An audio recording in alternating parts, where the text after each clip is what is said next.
Ladies and gentlemen, boys and girls, you already know when I say that this is it's a special guest in the building. Today, for the 250th extravaganza, I'm wearing my attorney suit, and you see that we have the NXT champion, Bron Breakker, in the building with us, man. Yeah. Hold on, man. Let me round of applause for Bron, man. There we go. Come on. Come on now. That's the We got to champ. do it right over here. We got to do it right over here for the champ, man. I appreciate the No entrance. problem, man. But first thing, I want to start with just how are you feeling, bro? I'm great, man. Feel great. Um, Body feels good. I'm ready to go. You ready for this Saturday? I'm ready. That's I'm what I ready to Mm. rock like to and hear. roll. I saw you took that torpedo head, but I was like, oh, I don't know, man. Yeah, Ilya's tough, man. Ilya's tough. Yeah, he's a really great competitor. I've known about him for years. I mean, I know how tough he is. I actually get to watch him and Gunther. I want to say it was Takeover 36. I'm not positive on that, but I got to watch them live, man. He's an animal. So it's going to be a battle. You know what I mean? And JD McDonough, I've already been I've already been up and down the road with him. So I know what he's about, but I'm excited, man. Man, That's I like good. to hear that, bro. Well, let's get into it. This Saturday is obviously Halloween Havoc. 8 o'clock on Peacock for those who don't know. How do you prepare for a guy like Ilya Dragunov and JD McDonough? They're smaller guys. They're more technical guys. How do you prepare for an opponent like that? Um, I would definitely say like my cardio is number one. I mean, I have to be in shape.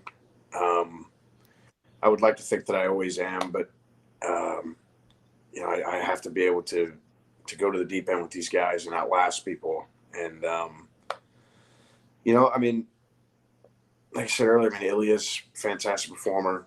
JD's a fantastic performer. Um, JD McDonough has made me better. Has made me a better sports entertainer. Um, and just made me sharper. I think, and I think he's a great performer. Um, Both of them are great, so it's just I'm excited. We're gonna tear the freaking house down, and I can't wait. Man, I can't wait too. Yeah. It's definitely one of the matches on the card that I'm most looking forward to on that Saturday, that Halloween Havoc card for sure. Yeah, it's a loaded card. It should be it should be really fun, man. There's a lot going on, but it should be good. One of the cool things about wrestling, obviously the different in ring styles, right? You are really explosive. You're a powerhouse in the ring. You're as strong as they come, but you're also like you're super agile, right? Like the other day, I seen you break out a standing moonsault, and I was like, "Whoa!" I was like, "Let's say, where'd this come from?" You know what I'm saying? Like, you're doing the standing moonsaults, you're doing the Frankensteiners. Like, what else can you do that people might not think you could do? um, I got some stuff up my sleeve for Halloween Havoc. Let's just say that. Mm. Um, I got some new things. I'm gonna break out that are you know I would like to do some stuff that's we'll say legacy moves. Uh-oh.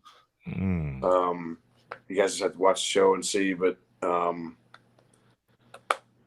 can. We'll see. I feel like I'm just getting started as far as like my move set and stuff of that nature.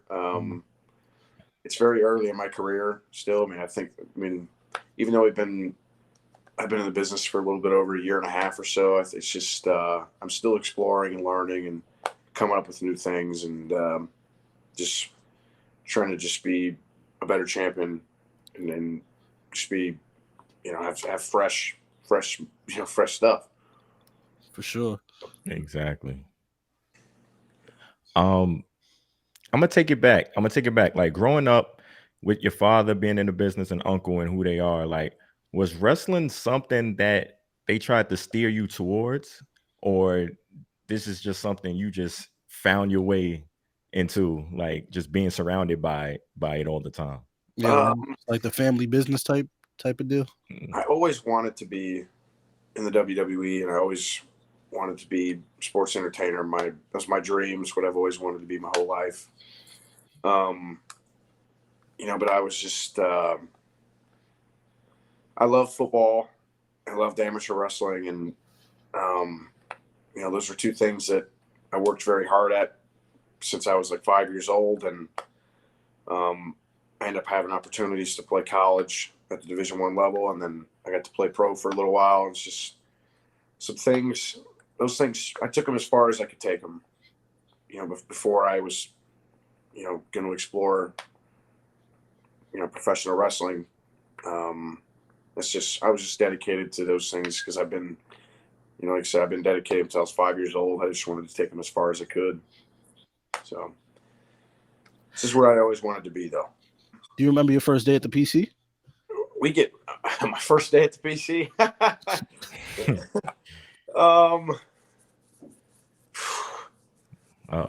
My first practice at the PC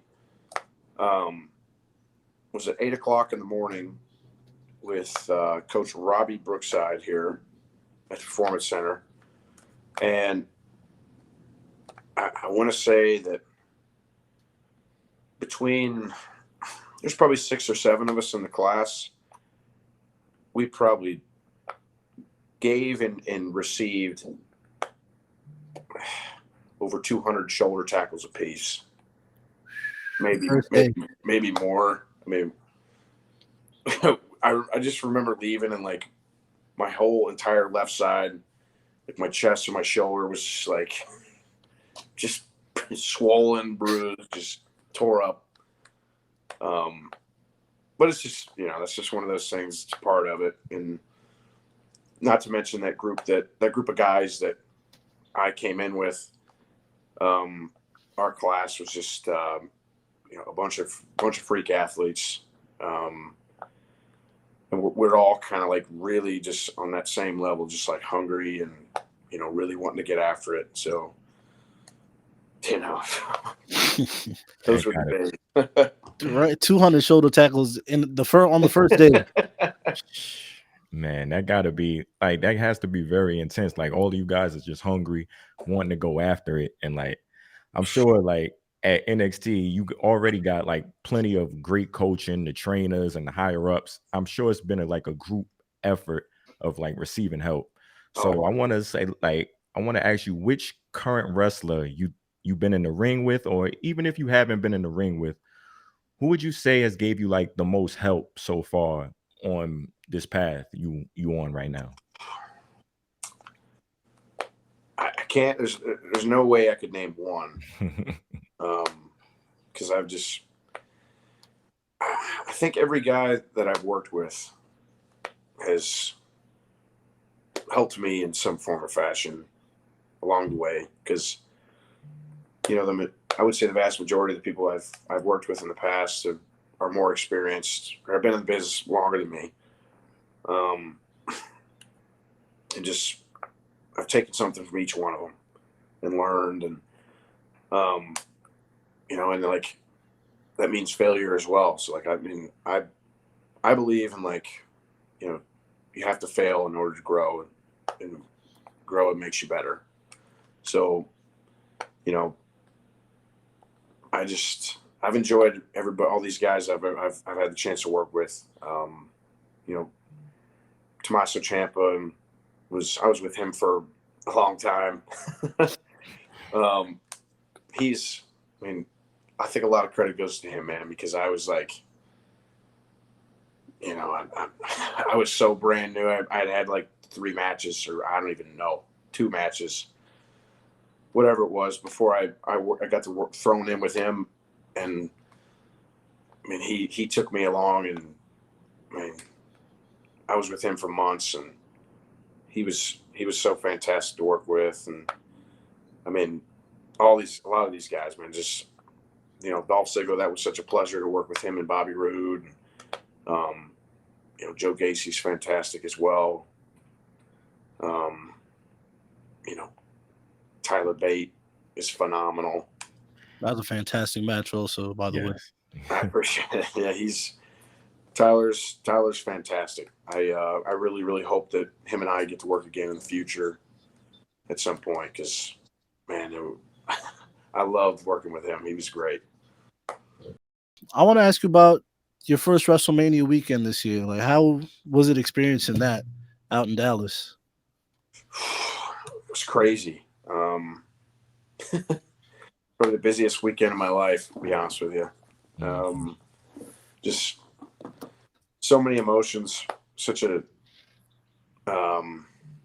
just a really cool weekend for my family. I think is really what it comes down to. Because inducting my dad and uncle in the Hall of Fame was such a huge deal for me. Dream come true for them. Just and that was my first WrestleMania weekend as an athlete, being part of Stand and Deliver, and that was freaking awesome in itself as well. But it was great altogether, man. I watched WrestleMania up in the box, and I mean, it just that atmosphere is different. It's just different. It's like it's the Super Bowl of what we do. Right. It's unbelievable, man. It's just like the tension is in the air. It's just a different vibe. Yeah. What was it like when you got that phone call that you'd be inducting your dad and your uncle into the Hall of Fame? I actually never got a phone call. Really? Yeah, I didn't really know I was doing that until, I mean, nobody told me, like clear cut, like you're doing it. I knew I was going to be a part of, like, obviously I heard that they had announced them, and I knew that I was going to be a part of that in some form or fashion. And I just kind of assumed that like I was going to be the one to induct them, but they didn't really tell me until about, I want to say like maybe a couple days before, a day before. I can't really remember, but I remember just not knowing until like, we were To the last minute? We were kind of going, yeah. Like, damn, y'all dropping a bomb on me right now? Like, you couldn't give me a week to prepare? Wow. Man, that was such a great time, man. That was such a fun weekend. So much fun. I could imagine, man. Like, just, what I remember, just, seeing the look on your face, inducting your dad and your uncle to the Hall of Fame. Like, you look so proud of them. They look really happy. Like, it just looked like a beautiful family moment. Yeah. So that was definitely a cool moment to see, man. Yeah, it was cool. So cool. Let's transition out of the family talk. I know you're a guy that you like hunting, you like fishing. I did a little research. Where I'm at, I live in Long Island, so it's not too much hunting going around. I never got to hunt, but I could do a little fishing when it's nice out. What like what do you like to fish, man? Are you deep sea? Do you like to just go by the lake? I fish for bass in fresh water. Okay. Yeah. Just I do it for sport. I just it's just catch and release. You don't eat them? No. We just catch them, throw them back. What? Yeah. I just do it for the fun of it. I've been fishing since I can remember. I grew up on the water, so like I've always been into being on the water, being on the lake, or I've just always loved that atmosphere. I go fishing all the time. Like, I got a bass boat. I go. Every chance I can get, I'm out on the water. So. That's your some that's how you like decompress. Like some guys like to hit the 2K or play to turn the game on. You like to go out and fish. That's it. It's crazy. Like, and I used to clown my dad for it because you'd be like, fishing is so relaxing. But at the time, like, I kind of got tired of fishing because like we'd go like on the shore, we'd fish, but I'm getting bit up by mosquitoes, flies is all on my face. I'm like, come on, this is not enjoyable. You know what I'm saying? But as you get older, you find the nicest spots, or you go on a boat, you might crack a little brewski or something. You're like, no, you know what? This is nice. You know what I'm saying? I do. Maybe fishing ain't so bad. Yeah, it's I enjoy it. It's very peaceful and just relaxing. I can just you know I can just get away for a couple hours and just relax, and it's fun too. Like I love catching fish. Do you hunt as well? um, you know what? I used to. I haven't done it very much since I've started.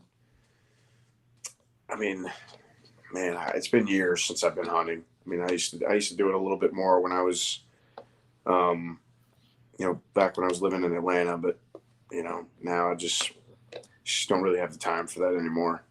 So, Yeah. What's the biggest bass you caught? um, Yeah, of all we're time, getting to the real topics. probably. Realistically, I'd probably say like 7.5 or 8 pounds, somewhere in there. Down in Orlando, probably maybe a 5. 5. Yeah, probably 5 pounds or so. Ain't too bad. Can you? Well, you could eat them, right? You could take them home, and because to me in my head, like when you just said like it's catch and release, like my dad, he always grew like the way he told me, he was like, you never release a fish. He's like, if you catch it, it's food. I'm like, all right, cool. So you like, so the hair like catch and release. That's like blasphemy. I'm like, what? You threw it away? 7 pounds of fish? Yeah, I mean, I think that's probably true for different species of fish. Mm-hmm. Like, I'm a catfisher probably. Like, I've had catfish before. I've caught deep sea fish when I was in high school and did like a fish fry and filleted them and stuff. But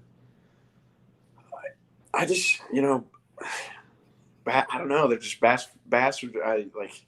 That's your thing. I think they're trophy fish. I think that's a thing, or just where it's just like people make a living off of bass fishing, like tournaments, and like they they travel like all over the United States and they'll fish tournaments. Yeah, and no, I've seen them. Yeah, they have like all these huge sponsorships from these companies, and that's how they make a living. And it's like, it's just fun, man. I don't think I'd ever. I don't think I'd ever eat some bass. I just couldn't do it. No, I'm not gonna lie. Fishing does look fun though, like bass fishing. Even like sometimes, like low key. I've never said this on the show, but it's the 250th, so I'll say it now. One of my favorite shows is Wicked Tuna. You know what I'm saying? So it's like it might be a late night, ain't nothing on TV. I'm watching Wicked Tuna. It's a good show. It is like these guys out here, like they going. And like you said, like that's how they make their living. So it's like, bro, it's like 5 boats. Everybody's in competition to get the biggest tuna, the best tuna. Yeah. It's like, bro, they catch a tuna, like they bring it back to like the shop. I don't even know what you call it, but like they bring it back to the guy. He's like, yeah, this is good tuna right here. I'll give you $15,000. I'm like, what? 15K for tuna? You out of your mind. I don't know about all that. Word, like, I'm about to be a tuna fisherman my damn self. Yeah. But nah, man. Well, you said you on the boat. I low key, Cody, we should do a fishing trip, man. We should. We need to. Bron, would you come if we do a little fishing trip? Shit, man. I'm in. Oh man. All right. So before we get out of here, because I don't want to, you're a busy man. I don't want to keep you too long. We got a segment on the show called Talk to Me Nice, man. So I'm gonna ask you some questions. And you know what I'm saying? We're gonna see how you do. Okay. Rapid fire questions. Rapid fire, nothing crazy. All right. Let's do it. All right. So since your family, you guys are mathematicians, the Steiner math is up there, you know what I'm saying, with the great mathematicians like Pythagoras and Foxy Brown. You know what I'm saying? I have a math question here for you. All right. So last week, the listeners got on me because I did some quick mental math because I was trying to break down exactly how many hours we put into this show between 250 episodes. This is a fact, Bron. This is a fact, by the I'm way. We no really, lie. If I'm yeah. lying, I'm flying. So I said 250 episodes at about an hour and 40 minutes apiece. If we break that down to minutes, it's 100 minutes. So I multiplied 250 episodes by 100 minutes. That gives me 25,000 minutes.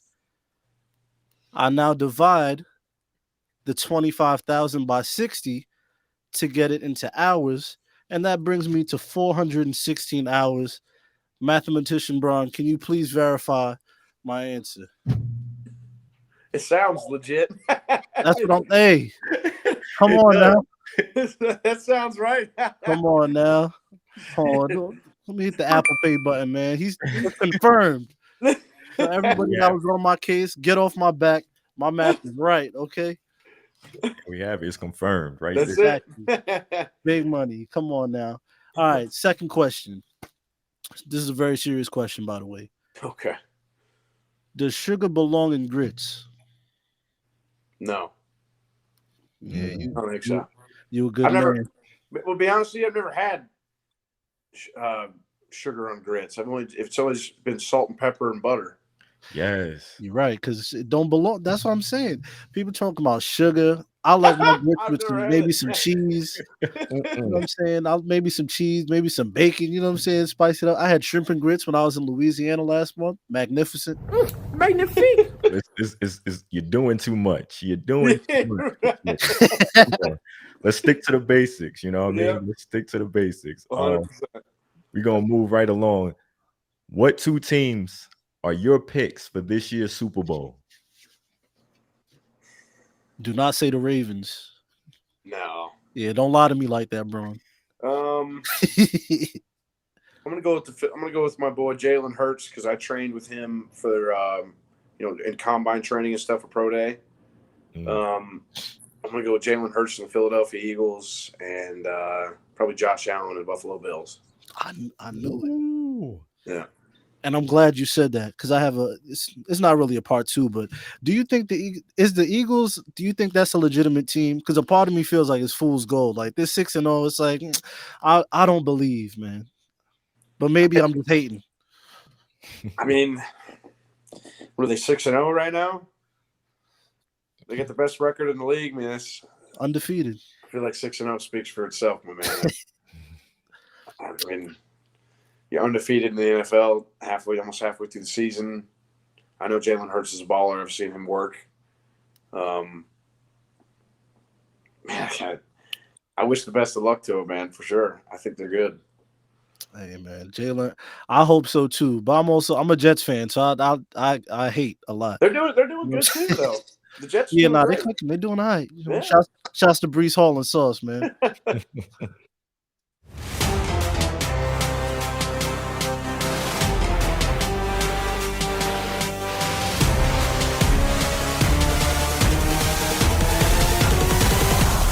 What current WWE superstar do you think you can beat in a foot race?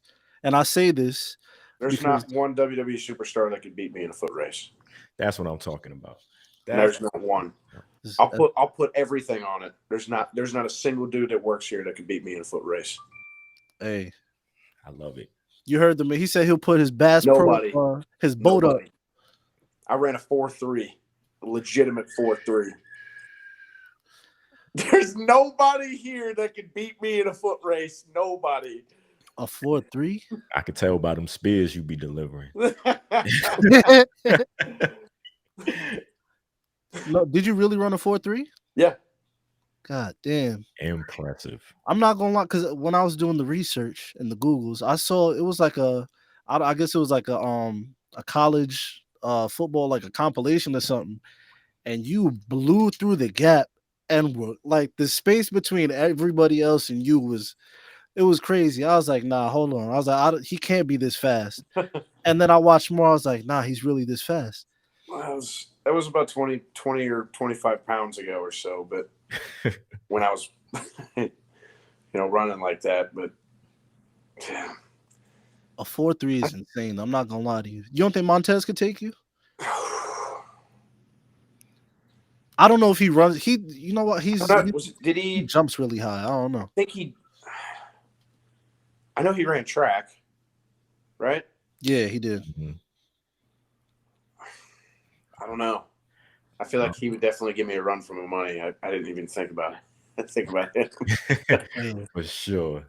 That- 4.3 though is crazy. WWE, we need we need like a WWE Olympics or something. Like the foot race is something I definitely need to see because the 4.3. Do you still what do you think your 40 time now is? I don't know, man. Shoot. How about? It's still got to be in the I 40. don't know, man. I'm like 253 right now, 254. I ran a 4.3 at like 223 right before I was going for pro day. Mm-hmm. I don't know, maybe a 4.4, 4.5, somewhere in there. But you saying that like that's a major drop off. Like that's still that's still great. Also, the thought of 250 pounds running at full speed, like I told you, them spears is all the evidence right there. all right, this is a two-part question. All right, what does your ultimate fishing trip consist of, and who, if you had to bring your 5 favorite athletes or wrestlers, who's coming with you on this fishing trip? Oh. Okay. I'm gonna say Lake Okeechobee in South Florida.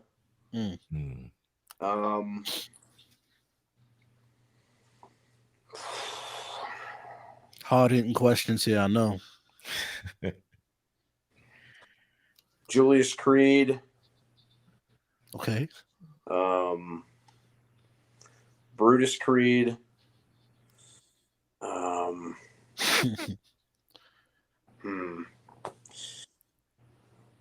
Probably